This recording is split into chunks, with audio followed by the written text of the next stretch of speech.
বিধানকর.com এ আপনাকে স্বাগত জানাই। আমি রাজা কুন্ডু, তোমাদের ম্যাথমেটিক্স টিচার। চলো দেখে নেওয়া যাক আজকের প্রশ্নটি কি আছে। আজকের প্রশ্নটিতে বলা আছে 3x কে দুটি বর্গের অন্তররূপে প্রকাশ করো।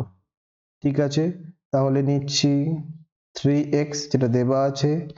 দুটি বর্গের অন্তররূপে প্রকাশ করার সবথেকে সহজ পদ্ধতি হলো 4ab যে ফর্মুলাটা, অর্থাৎ 4ab কোন ফর্মুলাটার কথা আমি বলতে চাইছি, a plus b whole square আর a minus b whole square. এই যে ফর্মুলাটার কথা আমি বলেছি, এখানে দেখো এটার ক্ষেত্রে 4ab এই যে টার্মটা, এই টার্মটাতে যদি আমরা প্রদত্ত রাশিটিকে নিয়ে যেতে পারি, তাহলে এখানে স্পষ্টই দেখতে পাচ্ছি দুটি বর্গের, অর্থাৎ প্রথম বর্গ a plus b whole square এবং দ্বিতীয় বর্গ a minus b whole square, দুটি বর্গের অন্তর মানে বিয়োগ রূপে প্রকাশ করা আছে।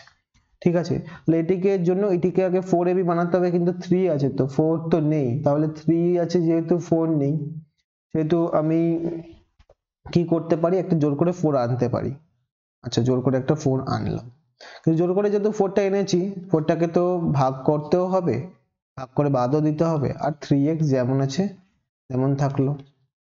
আচ্ছা, তাহলে 4 আনলাম, 4 ভাগ করে বাদ দিলাম, আর 3x যেমন আছে থাকলো। তাহলে উপরে কি আসলো, উপরে 4.3.x এইভাবে করতে পারি। ঠিক আছে, অথবা উল্টোটাও করতে পারি। এখানে আমি প্রথমে 3টাকে এ ধরলাম, আর নিচে 4 যেইভাবে আছে সেইভাবে থাকলো। তাহলে 4.a.b বাই 4, যেখানে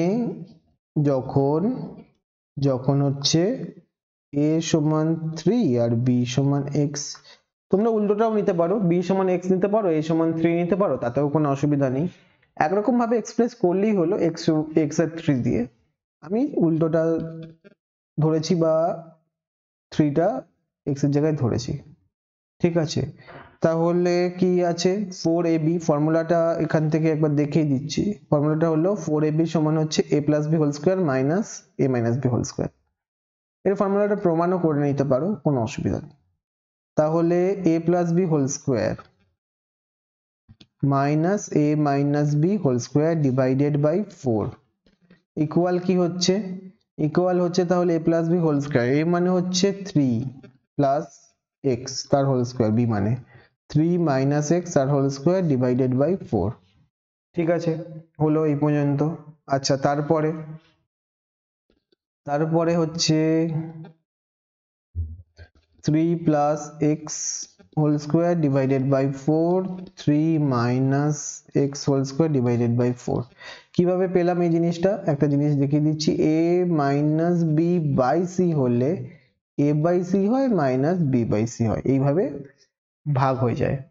সিটা যদি হরে থাকে আর লবে a মাইনাস b থাকে। ঠিক আছে, তাহলে নিচেরটাকেও তো স্কোয়ার ফরম্যাটে নিয়ে যাওয়া যায়, নিচেরটাকে স্কোয়ার ফরম্যাটে নিয়ে গেলাম, উপরেরটা স্কোয়ার ফরম্যাটে ছিল, নিচেরটাকেও 4টাকে 2 স্কোয়ার লিখলাম, 3 মাইনাস x হোল স্কোয়ার আর 4টাকে 2 হোল স্কোয়ার লিখলাম।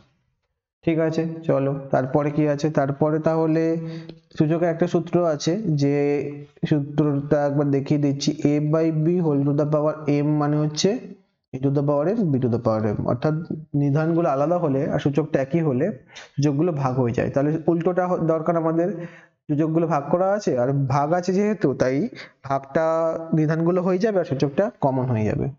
তাহলে কি আসছে, 3 প্লাস x ডিভাইডেড বাই 2 তার whole square minus 3 minus x divided by 2 তার হোল স্কয়ার। ঠিক আছে, 3 প্লাস x ডিভাইডেড বাই 2 তার whole square, 3 minus x divided by 2 তার হোল স্কয়ার, এইভাবে আসলো। তাহলে a plus b whole square হয়ে গেল, a minus b whole square হয়ে গেল, দুটো বর্গের অন্তররূপে প্রকাশ হয়ে গেল। এটাই আমাদের উত্তর চেয়েছিল। থ্যাংক ইউ ফর ওয়াচিং বিধানকর.com। অঙ্কের আরো প্রবলেম এবং সলিউশনের জন্য আমাদের ওয়েবসাইট অবশ্যই ব্রাউজ করো। Thank you.